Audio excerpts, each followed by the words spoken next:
Alright guys, here we're talking about Season 1, Episode 10 of Insatiable. So things have wound up Damn, son. dramatically in this... One might say, damn, son. Yeah, there's so many little paths to choose. I have it all mapped out. What path do you want to go down first? I just lost my notes. Perfect. Okay. We're going to get through some of the quicker things first. Okay. And then we're going to talk about the big thing, which is Bob and the roast and Patty. Okay. And like the main stuff that happens. So what else happens this episode? First of all, like the setup. It's Patty's birthday week.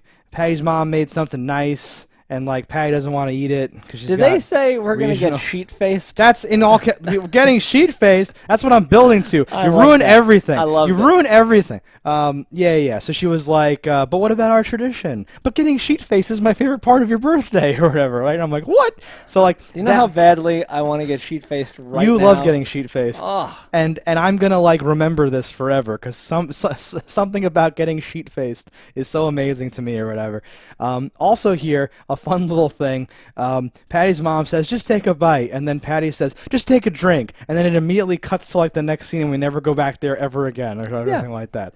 Those what was it? French toast with chocolate and like marshmallows or peanut some butter? shit. I was like, this looks amazing. Exactly. Oh, And I'm starving. And Nani's like, "Don't worry, I'll eat your feelings," and she starts eating it and like And describing it to Patty and all that That stuff. doesn't work for me. Right. That would make me like kill you. You would literally grab and like the plate would break while you were like attacking her for the food. Oh no! Like it would be like grab her face, throw it backwards, grab the plate. Grab the whole table, Yeah. kick her on the way out. No, so like that's kind of not the exact intro because it opens on Bob and Bob, but that's like the beginning of this whole thing that we're gonna have to do. We'll talk about Patty's mom. All right, so we're gonna jump around a little bit, right? Patty's mom got back in touch with her like old Billy Baldwin. Billy Baldwin, who I thought was great as this creepy old guy. Yes, Because he's an old guy now. He method acts, And he method. It's all method.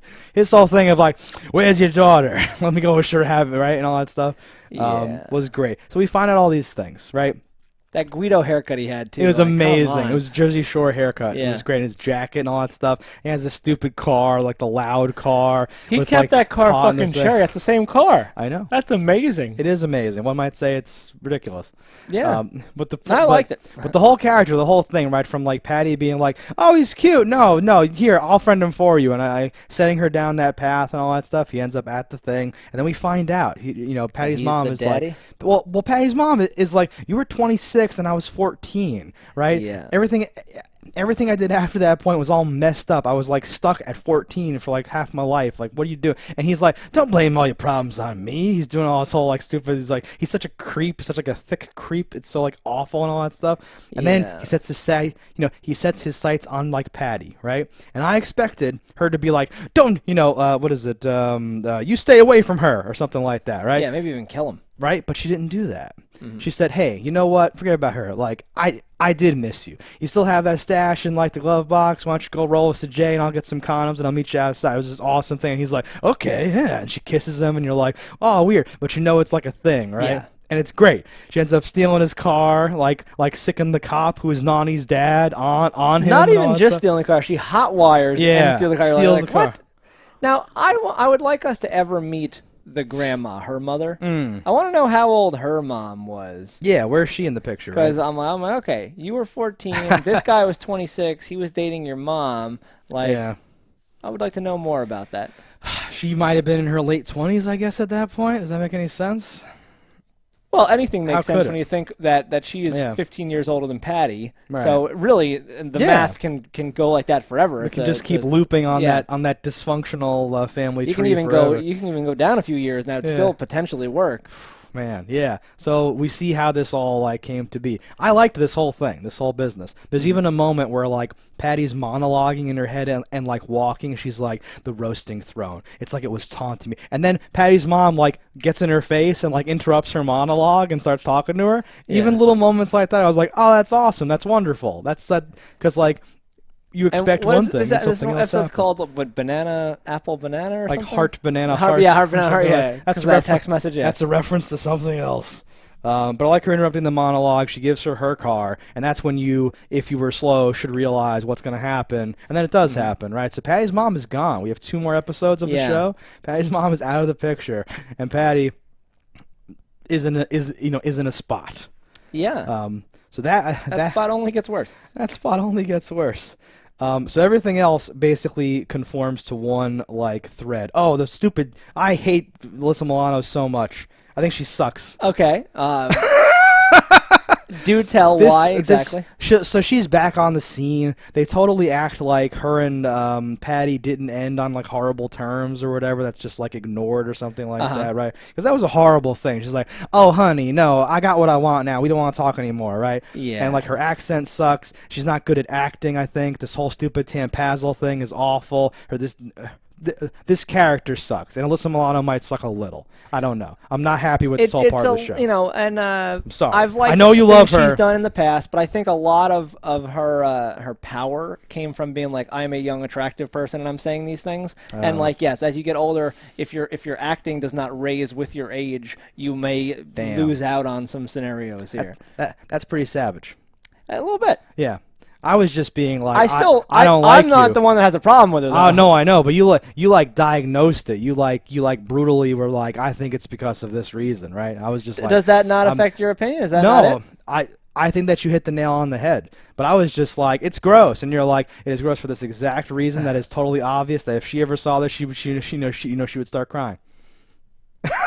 Sorry. So do you like her though? Do you like this part of the show? Okay, well, interesting. I don't like her character very much, Yeah. and you're not supposed to. Right, She's of like, course. a dirtbag of a character, but everyone is really. It's Yeah. just like there's not really any likable characters in the show. Even the ones that you're like, oh, that person's likable, they'll like tear your heart out in like an instance. Yeah. Chow is the only one that's Troy. Troy is the only one that's good. Troy's the only like he's an actual like good person? character, and he started out as a dirtbag, but he's risen above that. Everyone else, you're like, oh, you're a normal character, it's good, and you're like dirtbag. Even Nani? What do you think about Nani? We'll get into her dirtbagness later, but yes, dirtbag too. Interesting. Okay. That's all. But the whole Tampazzle thing, you can't like that. No one likes that. No one likes that. Can't. She called it Tampazzle. Yep. Not Tampoozle like bamboozle, Tampazzle like what? Bedazzle or? I had a name something? that was better than that while I was watching the episode, and I forget what it is now. I don't know, like the bedazzle. Well, and like I don't even care, like Vijazzle. No, like I don't even care about the actual thing. Just like its plot and structure and the whole thing. Like they established that she's this type of person with her wombs thing and the other stuff she was doing, trying to get on the council or the whatever stupid thing. Yeah. But like, so like it's not out of character. I just hate this. I something think about it is having bad. it with like a what do you call that thing? Like a tassel? Tassel, I think that's dumb as hell. Okay. A ring might not have been the dumbest thing ever. Yeah. That might even exist. I don't know enough about tampon things. And I don't know anything about it. So I thought it was going to be a window into like Bob being like, oh, this is also gross or something like that. But they sort of sidestepped that, and he's just like, I never heard of that. And she's like, how would you or something? Some weird thing. Exactly. But I'm in the same boat. I don't know anything about tampons but either, no, like right? little stupid things like adding one part, in addition to raising the cost of a product dramatically, is how you go like, look, I've innovated. Like, and she calls it out. Sense. She's like, this is the everyday problem that I'm going to solve, right? That was that advice or whatever. I think that, it's the writing, and it's supposed to be gross and like of her like opposed to random people at a party that she's trying to get investors going, and you're in there fishing for clams or whatever the fuck she says, and I'm like, this is not how you have a meeting. But she's also like a white trash idiot, so like she wouldn't know how to have a meeting. So I guess, but she's been faking it until she makes it for so long that I would think. I think a lot of that faking it has been, I just sit here, I agree with what's being said, I don't talk very much. I guess, I don't know. This just doesn't and I'm not just saying like I don't like it. Like I don't see how this could turn into a good thing that's going to serve me well on this show. I would love to hate it and that to be the thing. but I just hate that it's there. I just feel like it's out of place. Yeah. It just chewed up time in the episode that I didn't need to be chewed up or something like that. How did you feel like to shift gears into something else that I'm like, was that needed? Is that going to be interesting? Christian becoming a violent, crazy douchebag. That's a good thing too, because we can talk about that in the absence of the main Bob and Bob plot or whatever.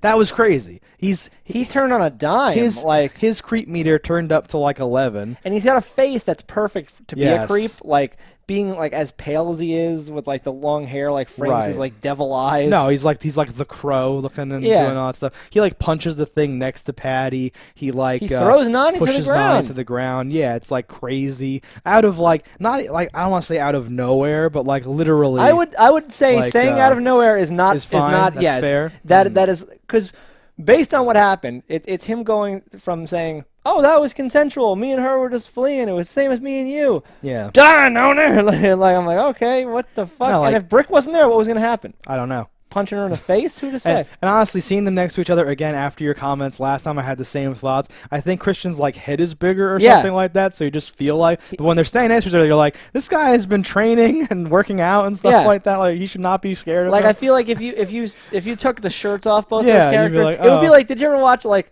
any like '90s show where you're like that's the cool character, I like them, and then there's like a beach scene, you're like he stinks. What's with that guy? He stinks. But I think it would be a scenario like that, right? I think he would be like just this like pasty, chubby kid, and you'd see Brick just like a fucking rock monster. Yeah. And again, just with like the training, like like Christian might have a knife or like some like dark street experience, but Brick would just be like, "Oh, I see an opening," and like go for him. Well, right?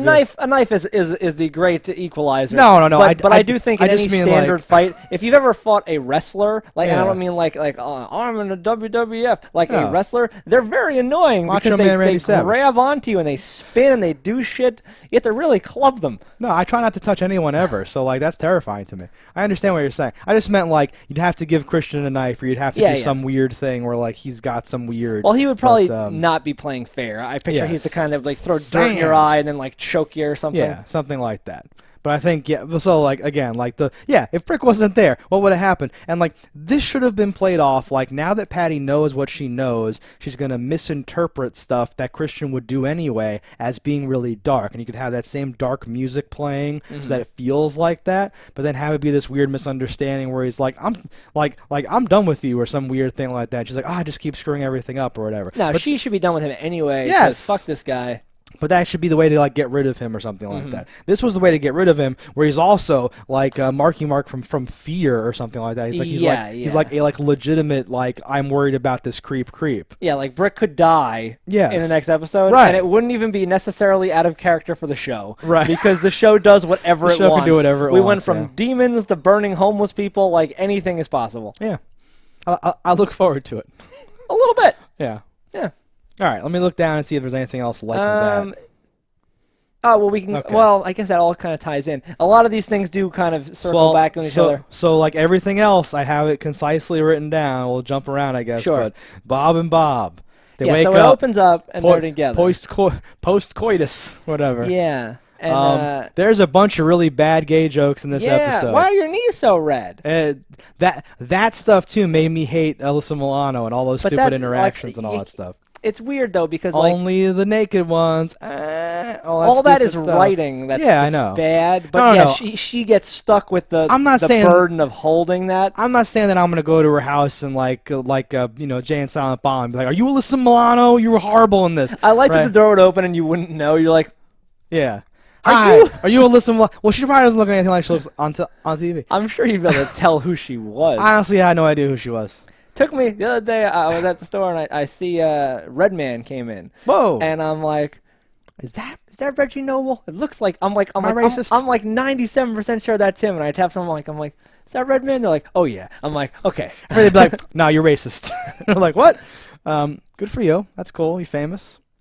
No, I'm just saying, like, I don't know. So, like, it's an infinitely, right? Editing can make an actor look bad. Writing can make an actor look bad. An actor can make a bad thing look good, right? Who knows, also right? I don't know what's going on. Which is but I don't like what's happening. A valid statement. So, you can't blame writing entirely because a good character, like, if you give those same Alyssa Milano shit to your Jason lines. Statham. would be wonderful. Oh, that's a weird pull. I was gonna say Bruce Campbell would pull him off I know. because like he'd throw on some cheesy swagger. Yeah. And Alyssa Milano doesn't necessarily have that same thing, but yeah. In my head, I was just like, picture someone of the opposite gender who's not even like a real actor, and like say that name because it's funny. So I said Jason Statham. Sure. Okay, Bob and Bob wake up. It's like it's like how do we distinguish the Bobs? It's the one Bob's inner monologue. I can't believe I'm gay. Oh my God, Mr. Garrison. When he's he doing all that says, stuff. I think it's one of the earlier ones. Because I love it. When he's like, and fucking, he's like, and Bob backdoor bell. I was like, And Bob Boy Crazy Barnard. He's doing all these things. There's like a glass Washington monument like on the table. Let's just say like, Barnard and Bob. Barnard, yeah. It's so over the top with how many things. And some of them hit. A lot of them I thought kind of missed or whatever like that. I don't know what your thoughts are. It's hard to say because it's not that this relationship came out of nowhere, because yes, it does. Yeah. It is a kindergarten style relationship where it's like, oh, we hate each other, we love each other. Pulling on your pigtails. Yeah, and I don't know how I feel about it, because on like the one hand, I don't think necessarily him and Alyssa Milano's characters are very good for each other. They have a weird history. They've tried to make things work, and like that, to their credit, he's trying a lot of times to make it work. They do have a kid, and that's in itself a sticky situation until at least he gets out of high school, which. I forget. Do they say are they sophomores? What year are they? She's turning 18. I don't know. So they're seniors. I was gonna say I don't know. Assuming they're both the same part of the year she's in, whatever. Yeah. But yeah, like that can be an awkward thing, just picture being in high school and like your dad left your mom for my dad, and like for like my ex-girlfriend's dad, and then my mom kicked him out, and now he lives there. But then that thing, that would be awkward at any age. The Asian vampire chick is back there and living the whole thing. There's a whole thing, like so many things. Yeah. I will say this. I expressed various feelings about the relationship. There's a moment that happens here when they're at the law office and like picnic? And yeah, so like after the ridiculous floor picnic and the ridiculous meditation excuse and all the ridiculous things, the one like Bob's leaving and he just gives a like quick kiss to Barnard, and that felt like I'm like, oh, I bought that. That felt real. That that felt good. A lot of what they do feels like genuine. But like then they kind of ruined it because he was like, look at us, like a real couple, and he's like smiling and all that stuff. But something about the smile, there were right before that. When Patty's there because she walked in like why are you on the floor, what's going on or whatever, right? And she's talking to them. He says something like, oh well, Bob said I have to lean into like my truth and like be myself and whatever the hell, right? And then Barnard's like, oh, did he? And they exchange looks while Patty's doing her that line or whatever. And I was like, oh, something like that feels really good or whatever. And I'm like, okay, so the show's just doing all these crude jokes around this, but I'm actually liking it. I think that's the problem is they lay on thick, like it's a mix of two different kinds of shows. And it can only ever connect with half of them because you're either going to be that type of show or this type of show, and you're riding a weird line. I'll be watching going, some of these lines where I'm like, come on, man. It's like too not good. Yeah, and it's like when you try to be too politically correct or too we're woke. Same deal, but with too crude for no reason. And you can make a thing funny without you can take the same concept, why are your knees red, and make it good. And I don't feel like they made it good enough. I think while watching them like a few times out loud, I went, oh come on, like you kidding me? Are you kidding me? It's okay. Yeah, there's a whole thing there, right? But so that being said, right, I started to buy into the relationship during those moments, and I was getting like invested in it. And later there's some stuff where he's trying to like calm him down. Listen, man, you gotta get it together. You gotta compartmentalize. He's doing all that stuff. Right? I was into that. Yeah, and then he shattered his own world. Well, so like there's certain moments like that. At a certain point during this timeline, I started to come around, right? Because the whole time I've been like, I don't like what the show's doing or whatever. But this episode, I start to buy into it, and then I start to feel like, wait a minute, he's like cheating on his wife. This is bad, right? I started to feel bad. It's a weird thing where you're like you're realizing who you are, but in order to do that and be true to yourself, you are cheating on somebody else that is undeserving. And it's very delicate to handle that. It's very hard to do that and still like all the different characters. And I do not like the Alyssa Milano character either, but not which makes it a little easier. But not in a way where I feel like she deserves to be like hurt. cheated on, right? So halfway through, I started to like, you know, like I was just getting on board, and then I started to like, you know, detach myself again because I'm like, wait a minute, like you're cheating on your wife. She also did cheat on him very recently, but he did cheat on her like 20 years ago. But this is like an emotional cheating for on. fun. But this is an emotional cheating on the person. This is not. I had a fling with a masseuse or whatever. Well, yeah, this is one where you're like, you're gonna leave me forever at some point. He's discovering, right? You're madly in love with you for 30 years or whatever. Like that whole weird thing, right? How weird is that? That's so weird. That's really weird. Yeah. And like there's various lines again from Barnard that like, you know, make you realize what's going on, because he's like, hey, I felt the same time the first 8 or 9 times I had gay sex. Or that whatever. one I was like, oh, that felt like a real line, like where someone would be like, oh yeah, because okay. Like, I can only imagine how weird it would be to, like, all right, this might be what I like. So many years ago. Let me try it. No, I don't know. Oh, God. I can empathize with the line, but like having shrimp for the first time and then realizing how good it is. Barnard has done that before, though, where in the middle of trying to be like reassuring and like you know, supportive, he'll throw in a line that just reminds you that he's been off banging and doing all this other stuff, which is not what you, because when he was like professing, you know, his love, right? He said, what did he say? He said like, so that you know, my wife who's never around, so I can do what I need to do or whatever. And I'm like, wait, you're like trying to convince this person to like do something with you, and you're like, by the way, I've been banging willy-nilly right? all over the place. Yeah, something about that felt like, don't do that or whatever. But yes, it is you know, realistic and true to this. The big difference between like, theirs, and I guess he has eventually, you know, because he has the daughter with her, Magnolia, and like loves her mom in some way, while Bob, his relationship was totally different, where she was a beard for him, but Bob actually, like, you know, loved his wife, and you know, were together unironically. Yes, did not arrange it like on purpose. Bob might legitimately be bisexual, while Barnard seems to just be that like as a cover to have this, like, you know, political job and this and that. I liked the whole thing where they get into that a little bit, where he's like, yeah, maybe, but like emotionally I'm gay or whatever he says, like how you identify versus what you do and all that stuff. Okay, but that's what I'm getting to, because that was the other thing that I loved. When both of the guys talk about banging chicks and then they both stare off and it cuts back and forth between them kind of staring off into the distance, picturing banging chicks. I was like, that's really good. Something about that was really cool. It was really well done, you know, I thought, of like like a little moment between them or something. I like it too, or whatever. There's a lot of great conversations between them and like talking and all that stuff here. Yeah. So like this is definitely earning its way into like whatever for me, where I was like, all right, this is fine now. It's not the Saving Silverman ending, some weird goofy. No, yeah. Guess what? The one that acts gay is gay. Guess what? Oh, I think a lot of the goof you end up with in this show is just because they're throwing so much at the wall, and like, you know, certainly not all of it can stick.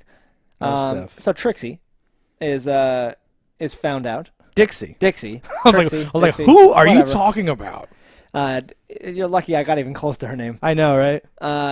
Call her Asian Southern Vampire. Sure.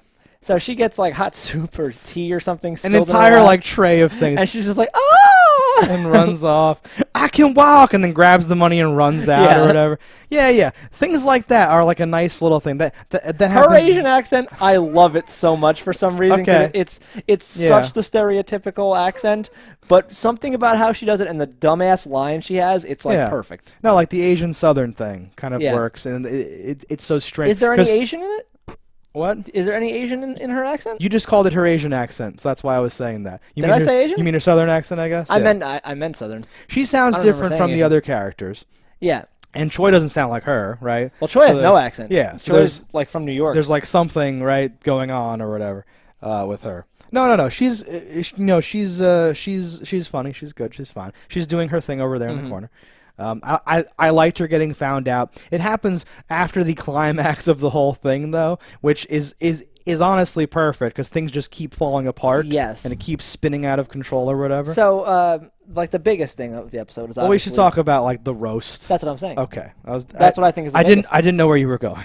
I'm actually trying to think what else could have been bigger than that. Let me just say though, so Sure. like Dixie being found out because we can just take care of them, right? Earlier they get the phone call and like they're they're in the sleeping car. in the Hummer, yeah. Yeah. Something about how Dixie sat up though. I'm like, oh, she's not paralyzed. I thought that from the Yeah. the first time in the wheelchair because Yeah. she was moving her hips and legs. Yeah, and stuff. but like that could just be the actress doing that. Here it's like on purpose. Like I don't think you could be doing that or whatever, right? I was like, wait a minute, is she not paralyzed? Are they going to mention this again? And then she was the thing. So I didn't know as an audience if I was supposed to know that she was paralyzed or not until the hot stuff got spilled on her.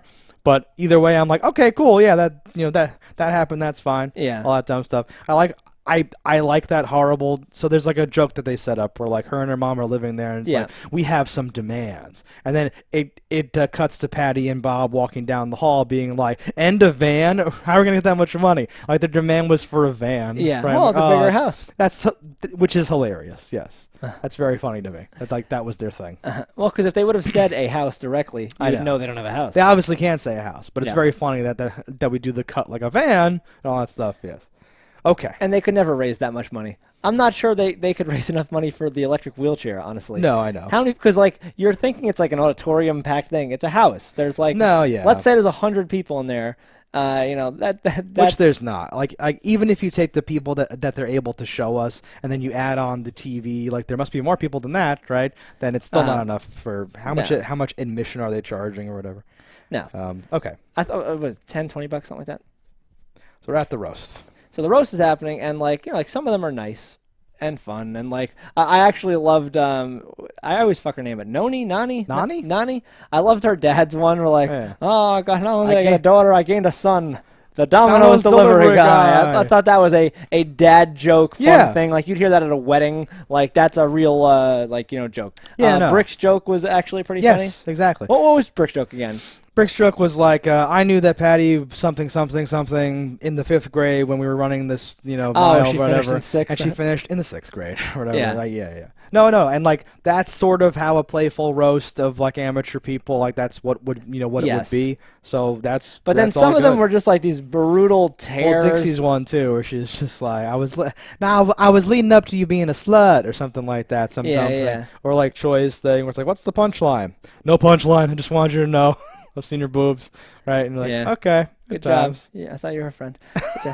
Yeah, I don't know what the motivation is for these characters to do all this stuff. No, but the actual like the tear, the worst. Yeah. Like her best friend comes up and just fucking brutalizes her, and like you'd say, I don't know, could get her charged for crimes, like stealing evidence. Sorry, Dad. And he's like, wait, what? I just arrested a Guido outside. What are we doing? No, but like I was like, Jesus Christ, because like this kind of stuff happens in this show actually a lot, where people like, well, you wronged me, so I destroyed your life. Yeah. And I'm like, okay, you must never have cared about that person at all, because like I could not even like you that much, but I'm not here to destroy your fucking life unless you are my worst enemy. And they willy-nilly destroy people's careers and lives. I think that's almost what the show is about. I think that's more or less right. It seems to be the trend. It's called Insatiable, and it's about that greed, that desire, that wanting something so much that you're willing to like take it in a way where you are willing to just destroy, right? Yeah. Because Stella Rose was looking to destroy Bob. Dixie and Regina were trying to destroy Bob, right? Mm-hmm. Everyone's trying to destroy. Absolutely correct. It's brutal. Right? Like how the angles that people approach things over minor inconveniences. And this one scenario was like, it's like, oh, you never put a gun to my head. You asked or implied things, and I did them. But for that, I will kill you. It was weird too because earlier her girlfriend Dee calls her a lapdog and says, oh, whenever something happens with Patty, you go run. And she says, don't make me choose, you'll lose. And then she goes here. It felt like she was up there doing the roast and kind of realized in the middle of it that she was a lapdog and all that stuff. So then she tacked on more like things and more bad stuff and kept going deeper and deeper, right? Yeah. Like it was, and that's almost how Patty does it when she ruins someone's life. And I think that's part of what the show's doing is like you just get swept up in this thing and you're they're like, I must destroy this person and like ruin their life or whatever, and Yeah. then comment on how bad and like toxic that sort of thing is or whatever. I like it. I mean, it's cool. I like seeing this happen to people. Just the life-ruining nature. Like, it hurts me a little where I'm like, God, like, it's do you horrible. ever want to be this person's friend again? I guess not, because fuck. But it's horrible, and that's the whole thing. People being horrible people, like it gets taken outside, like like we just said, and she says, "No, I'm not saying you made me. Like it was just whatever. But this friendship's not working for me anymore. I'm out." And she's out. Yeah. Right? It's your birthday. Your mom was just like, I gotta skip town, right? Right? All these things. Because even if you were going to destroy somebody, just even if you wanted to destroy someone, so right? so rude. So then she goes. But Patty's the queen of this. Well, yes. So Patty's of destroying other people's lives, yes. And here I think is one of the best times. Like they structured it in a way, right? The whole thing is a roast. Christian's horrible. Brick's like, hey, I don't know, and like not even says talk about choosing the wrong guy.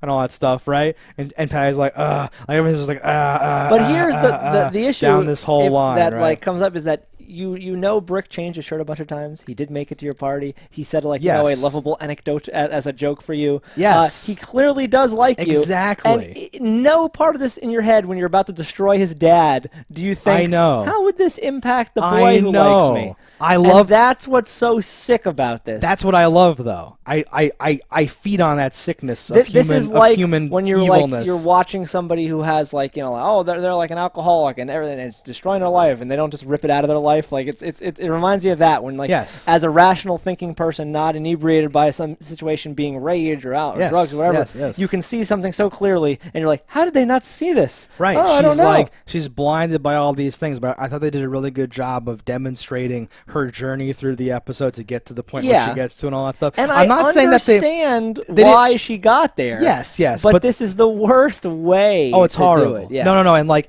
I'm not saying that they justified it or like convinced me that it was good or right or like reasonable, but they like showed it to me, right? Because you're absolutely right. She should be able to say, "Wow, maybe Nani's right. I'm gonna go home and think about this," or like, "Wow, like Brick and whatever, but but there's still some hope there." Oh no, Bob's been hiding stuff. Okay, man, I have to think about this. My mom's not even here. Who can I even talk to? Well, Bob's the only one that I can talk to, so maybe I should just keep talking to him and figure out what's going right. Or I could alienate everyone. Or I could publicly, right? So she walks in on Bob and Bob, right?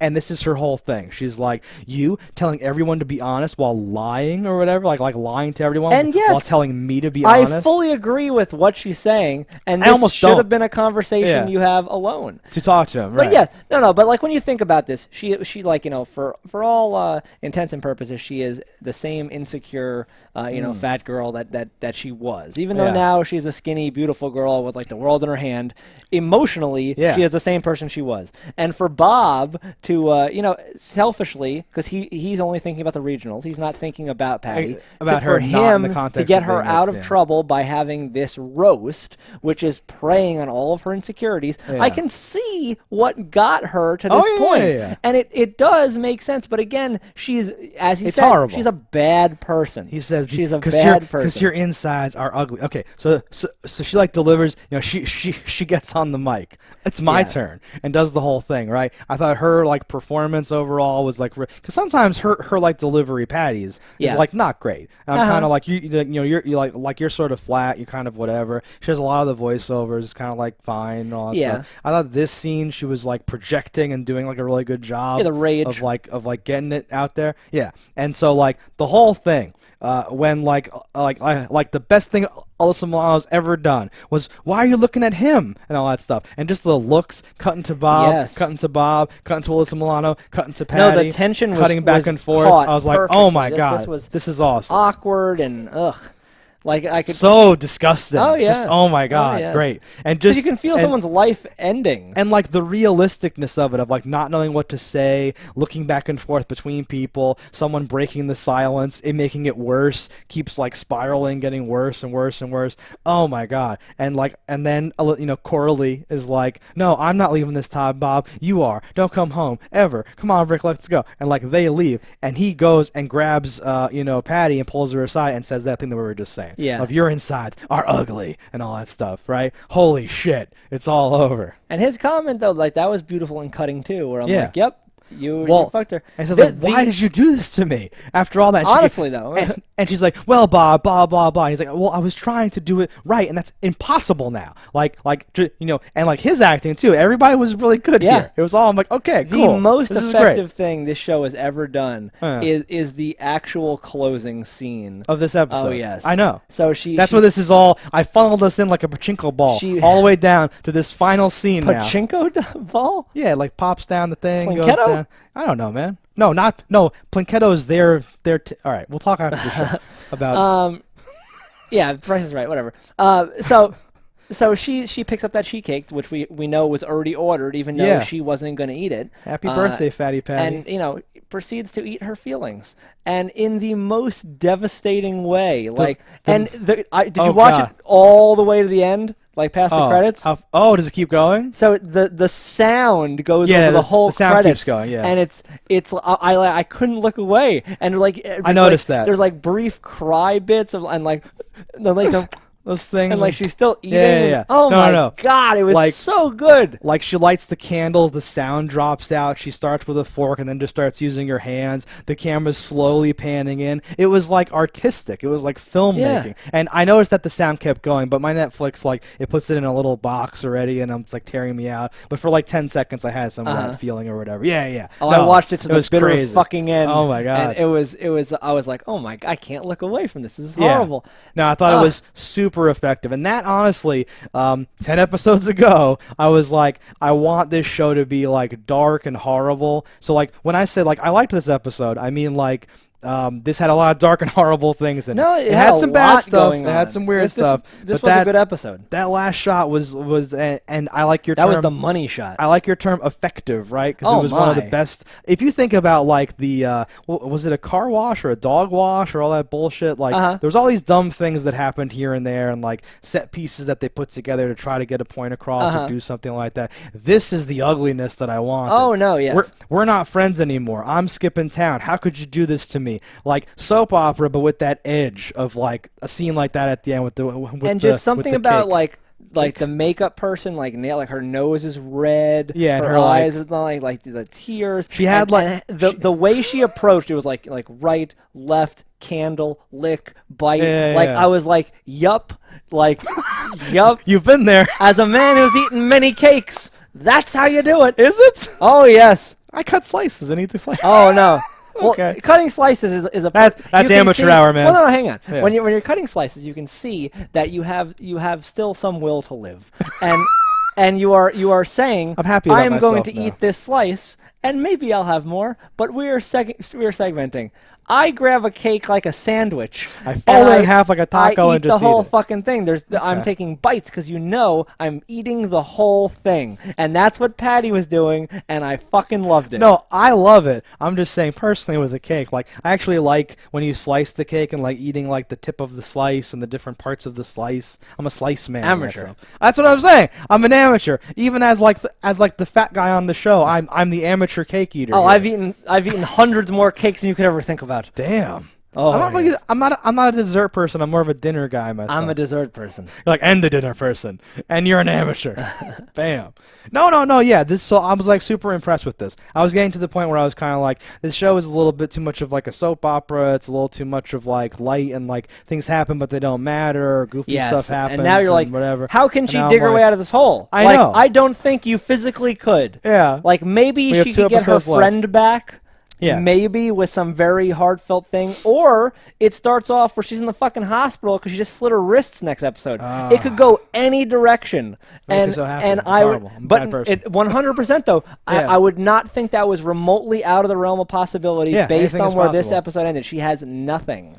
And yes, I'm very much eager to see where they bring us up in the next episode. Things are so extreme and things have gotten to a point. And like I said, like there's 2 more episodes. I'm really interested to see because I don't think the show goes where we thought it might go, right? I thought it was going to be from the jump. I thought it was going to be a episode by episode her getting revenge on people. Okay. And it became so much more than that. And and by more than that I mean like more things happen per episode than I would have thought happened in the series. So, like, based on how they just fucking clap things out. So like structurally, it's definitely not what I thought. But as the season has gone on, I've been assuming. The last episode, we go to regionals and we lose, but we actually win because we win like happiness and friendship and like we've learned about ourselves. Mm-hmm. That's what I assumed was going to happen. I'm no longer sure what's gonna happen at all. Right? I have no idea. She gets out of the mental health clinic on the finale, no. and her mom comes back. I don't know. Right? Who knows? I don't know if her mom is coming back. I don't Maybe know. Not. Yeah, I don't know. Because a few weeks, we only have, 2 episodes left? 2 episodes. Yeah. Without a time skip, I don't know what's going to happen. And, like, can she earn her way back into Bob's thing? Maybe something does happen where there's a hospitalization and that's what brings people together. That's I don't know, only thought. right? If you were to be like, well, what could solve any of this? Yeah. That's the only thing I could even think about. And it wouldn't even solve most of the issues here. No. It would just put a Band-Aid on a couple of them. Take care of it for a little Yeah, while. it might open a dialogue. That's about it. I know. We're in a bad spot because you made a great point about who's like who is related to who and how all the characters are so tied together. What Patty has done has actually destroyed her entire life. Yeah, it's not like there's anyone around who's gonna be like, that was kind of messed up, but like I know you need someone to talk to right now, because who could possibly do that? Do you know who right? I could actually see her talking to now? Troy.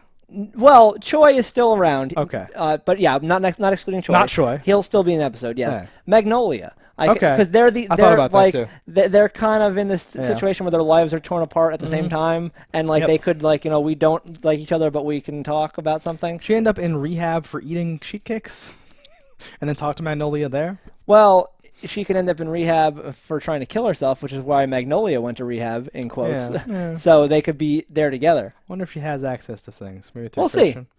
Oh, but slight prediction, not really though. I'm more excited than I've ever been before, though. No, yeah, very optimistic of where we're going. Yeah. That was this episode, guys. Let us know in the comments what you thought about it. Don't die in a fire, and we will see you next time. Hello, internets. I just love watching JustDaggers. If you've enjoyed this video as much as I have, click that subscribe button.